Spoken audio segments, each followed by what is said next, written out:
Voy pensando en las claves para entender las obras de Salamone. Los edificios de las intendencias que construyó, me ha dicho mi acompañante, pueden variar estéticamente por fuera, pero el concepto es siempre el mismo, es común a todos. En cada uno de ellos, Salamone ha instalado el poder liberal de la Constitución de 1853. Salamone instala primero el Estado, un Estado que es más alto que la Iglesia, no hay nada más alto que el Estado, un Estado que da la hora y que brinda los poderes. Generalmente tenemos, por un lado, la entrada a la intendencia municipal, es decir, al despacho del intendente, a los despachos de los secretarios de las diversas carteras de gobierno. Por el otro extremo, generalmente la entrada al juzgado de paz, ahí donde puede verse algunas cosas particulares que no eran propias del tiempo, como por ejemplo los baños públicos divididos a lo largo de todo el edificio, y generalmente en el centro, aunque esto no es excluyente, el Consejo Deliberante, que a su vez también divide el ingreso al recinto de sesiones para el pueblo, para los concejales y para el presidente del Consejo. Estamos cada vez más al oeste de la provincia de Buenos Aires. Los pastos ya no son tan verdes. De repente llegamos a otro de los mataderos de Salamone. Este es el de Guaminí. Como todos, ha sido radiado de servicio hace mucho y campea el abandono, por fuera y por dentro.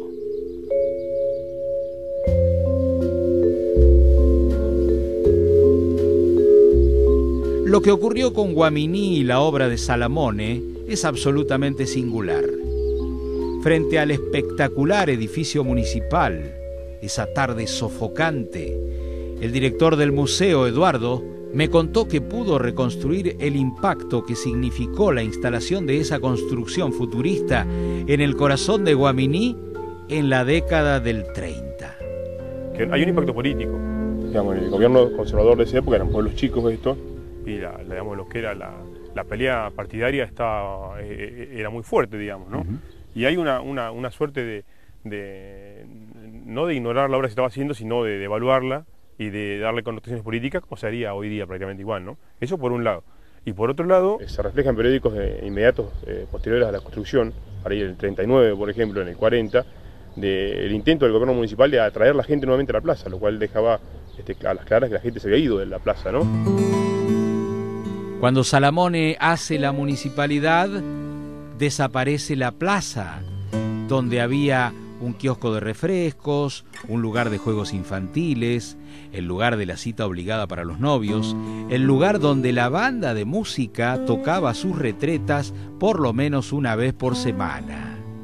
Los vecinos nunca adoptaron la espaciosa plaza del arquitecto para volver a reunirse. ¿Por qué?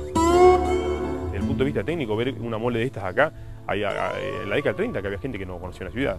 Claro. O sea, muchísima gente que no conocía la ciudad. Claro. Y esto debe haber sido algo muy fuerte, digamos. Muy choqueante. Hace un tiempo atrás se hizo una mesa de memoria en la cual se trató de rastrear un poco eso.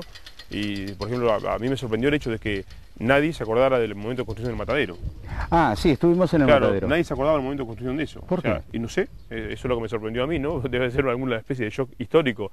Han borrado, no sé por qué habrá sido, pero no pude dar con ni una persona que me podía decir, de una veintena que yo había reunido de gente grande que vivía en esa época acá, ¿no? A la municipalidad la licitaron en 1936. En 1938 hay una prueba de que la estaban pintando, pero nada más que eso. Y no hay una fecha documentada de terminación. Hay material fotográfico ahí fechado del 38, por ejemplo, septiembre del 38, que todavía estaban pintando, en septiembre del 38, por ejemplo, ¿no? Pero no hay una fecha, no ha quedado documentado de ninguna manera una inauguración, por ejemplo, como ha quedado como quedó en Carué, por ejemplo. Tal vez algún día las viejas heridas cierren y Guaminí pueda volver a disfrutar aquellas tertulias de antaño.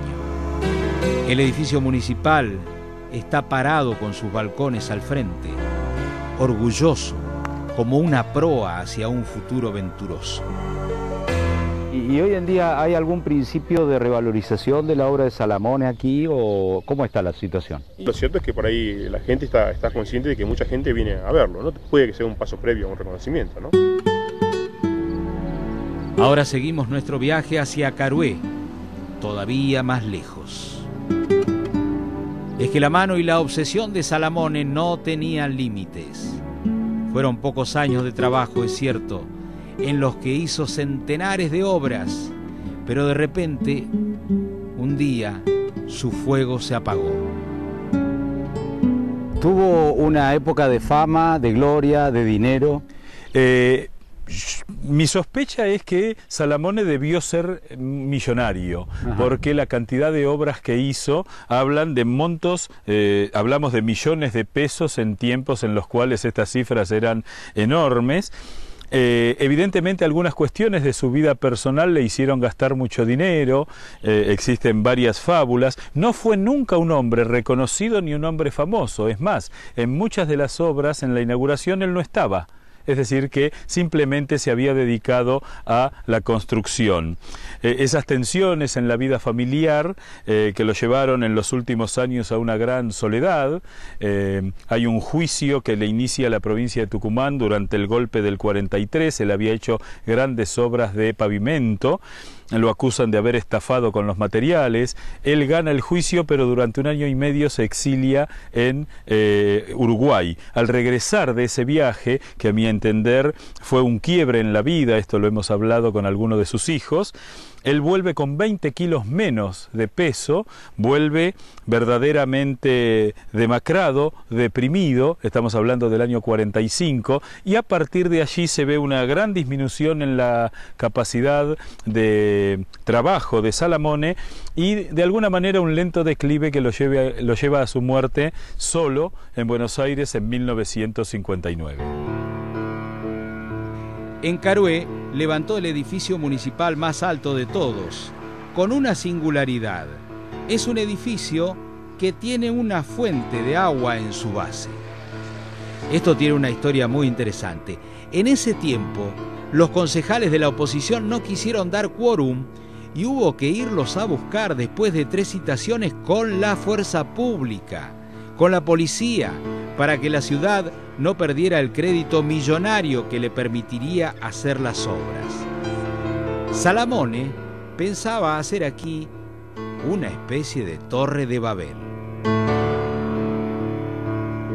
El edificio tenía una torre, la torre actual tiene 36 metros y tenía una torre de 10 metros más y que estaba proporcionado con sus laterales, que eran también de 10 metros más de lado, con lo que el edificio hubiera sido mucho más imponente que lo que es hoy. Que ya es imponente. Que ya es imponente, exactamente. ¿Y si fuera un edificio, de cuántos pisos sería? Y supongo yo que hoy estaremos en 12 pisos, alrededor de ese tamaño, y en ese momento ya con 36 metros supera la torre de la iglesia, que era lo más alto que había en estos pueblos normalmente. Así que si hubiera tenido 46 metros hubiera sido un edificio sumamente imponente. Sí, en Buenos Aires casi un rascacielos. Sí, sí, totalmente.